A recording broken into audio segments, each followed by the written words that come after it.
You're listening to Skeptoid. I'm Brian Dunning from Skeptoid.com. What's up with the Rosicrucians? What do you get when you mix alchemy, the Da Vinci Code, Nazis, Christianity, mysticism, the Knights Templar, Shakespeare, The Secret, and ancient Egypt? No, not a bad movie about Ben Stiller working late at a museum. You get the Rosicrucians. Who are they? What are they up to? What do they believe? And what the heck's the deal with all the historical imagery? In San Jose, California, stands an Egyptian obelisk, covered in hieroglyphics. Nearby is a statue of Caesar Augustus, outside a planetarium in classical Islamic architecture. In the midst of this historical montage, surrounded by living papyrus plants, is the Rosicrucian Egyptian Museum. Actually quite a good museum, filled with authentic Egyptian artifacts. The rest of this city block is taken up by the world headquarters of Amorc, the ancient mystical order Rosicrucis. The name Rosicrucian comes from Rosy Cross, an ancient symbol that's been adopted by many religious and pagan groups throughout history. To the modern Rosicrucian organization, the cross with an unfolding white rose in the center represents the human body and its consciousness opening up, carefully steering away from its more common traditional connections with Christianity. The Rosicrucians downplay any religious associations with their symbology, claiming not to be a church, and welcoming members of any religion, or no religion. But here's a hint: when you're taking people's money, don't turn anyone away at the door. According to tradition, the founder of Rosicrucianism was the none too improbably named Christian Rosenkreutz, born in 1378, the last surviving member of an assassinated German noble family, secreted away to a monastery where he grew to found the order that bore his name. Rosenkreutz traveled throughout the Christian, Muslim, Dharmic, and pagan lands, amassing his knowledge and acquiring a small but tight group of followers.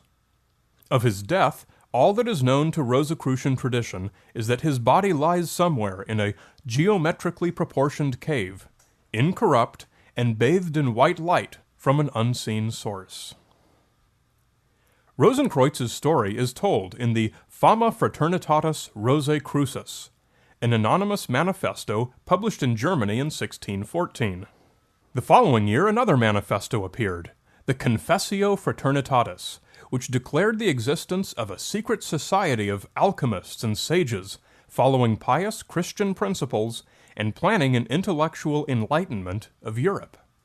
Then, in 1616, the third and last of the Rosicrucians' three major manifestos was published, The Chemical Wedding of Christian Rosenkreutz, an allegorical tale of Rosenkreutz using alchemy to assist in the wedding of a king and queen in a strange and magical castle. The three manifestos made quite a splash in certain circles. Leaders of the occult and science tried to make contact with the secret society described, including René Descartes, William Shakespeare, and the philosopher and scientist Sir Francis Bacon. In fact, by some accounts, Francis Bacon was not only actually one of the secret society members, he may have written the first two manifestos, and some Rosicrucians claim he wrote Shakespeare's works as well. Another hint is that Bacon was also a member of a Templar society, and the Knights Templar bore the same rose-colored cross as the Crusaders. Some believe the third manifesto was written by the Lutheran alchemist Johannes Valentinus Andrei, whose name was also claimed in a 1960s hoax as one of the Grand Masters of the Priory of Sion, which figured so prominently in the Da Vinci Code. So suffice it to say that there is enough pop culture quasi-history to adorn Rosicrucianism with as much illustrious intrigue as you wish. Our task is to see if we can connect the dots and find out what links there are, if any, between all those legendary characters and the people who sit in offices in San Jose today, depositing checks and doing the books. Exactly what are they up to? What do they do? And what do Rosicrucian members do?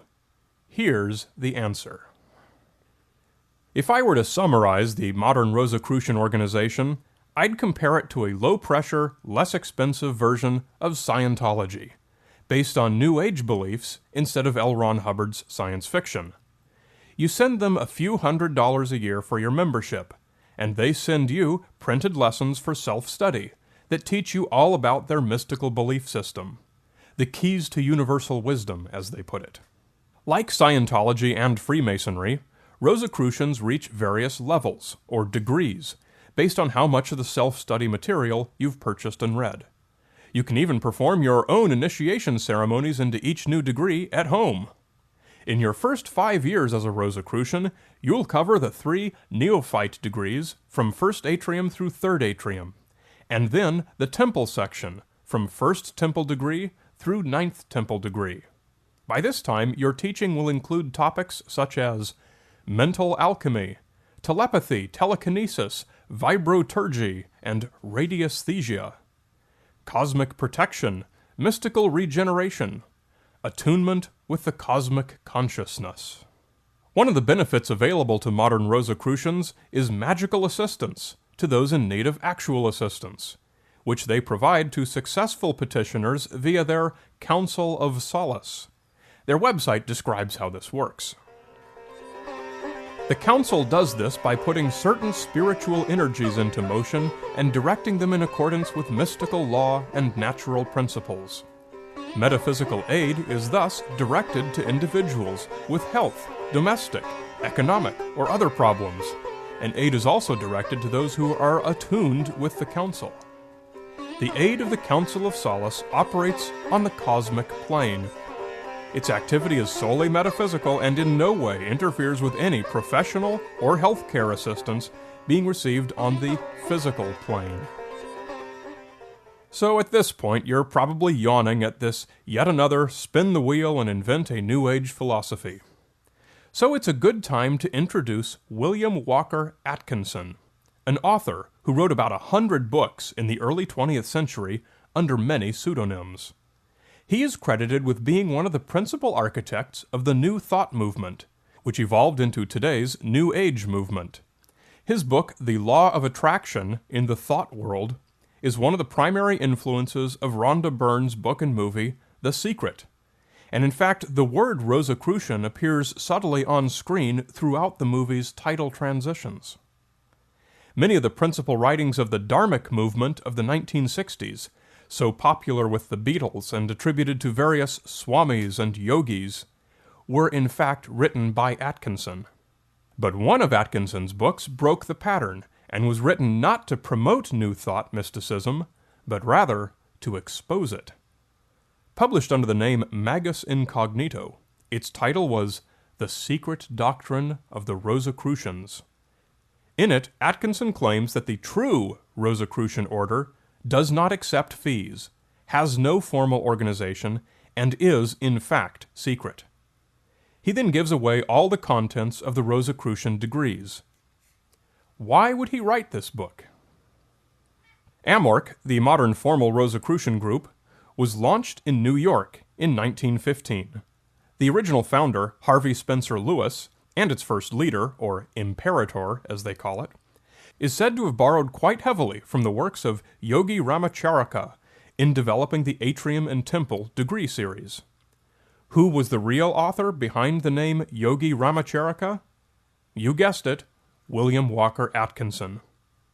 Apparently annoyed that his work had been so broadly and obviously borrowed from, to put it politely, without attribution, Atkinson quickly produced The Secret Doctrine of the Rosicrucians by retitling some of his own earlier works that contained the material used in the Rosicrucian lessons, and adding a few jabs like, real Rosicrucians would never take your money the way Amorc does.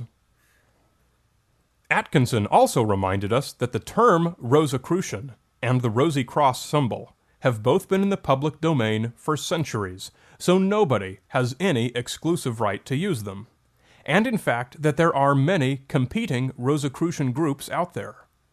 Although Amorc has clearly won in the marketplace, with its expansive San Jose headquarters, you might also choose to join the Ancient Order of the Rosicrucians, the Fraternitas Rosicruciana Antiqua, the Lectorium Rosicrucianum, or any of a dozen others, all based on essentially the same occult New Age mystical traditions. Ever since the original manifestos were published by the first in this long line of clever authors, it seems everyone's been trying to get in on the Rosicrucian action, either directly by name or by rebranding it the way Rhonda Byrne, and in fact William Atkinson himself, have done. It's even been borrowed by whole nations in search of a defining philosophy. In his book The Occult Roots of Nazism, author Nicholas Goodrick Clark found that Nazi symbology was inspired by an 18th century German Rosicrucian order called Gold- und Rosenkreuzer. And thus we have a 10-cent tour of the history of Rosicrucian mysticism. It was invented in the early 1600s by European intellectuals who wrote allegorical tales blending alchemy with Protestant Christianity. It was revived in the early 1900s by the New Thought movement, seeking ancient forms of mysticism that appealed to the notions of a population just beginning to learn that such a thing as a cosmic universe existed, and searching for meaning within it. And a century later, Rosicrucianism remains just one more flavor of for-profit New Age products, leveraging claims to ancient wisdom into bank deposits. It professes that the keys to the universe were known to a handful of Europeans 400 years ago. They just never managed to do much with them, since recurring credit card billing hadn't been invented yet. I will close with the phrase that Rosicrucians like to put at the bottom of all their written communications. It means, "so it shall be," and is often used to mean amen or in the name of God. So mote it be. You're listening to Skeptoid. I'm Brian Dunning from Skeptoid.com.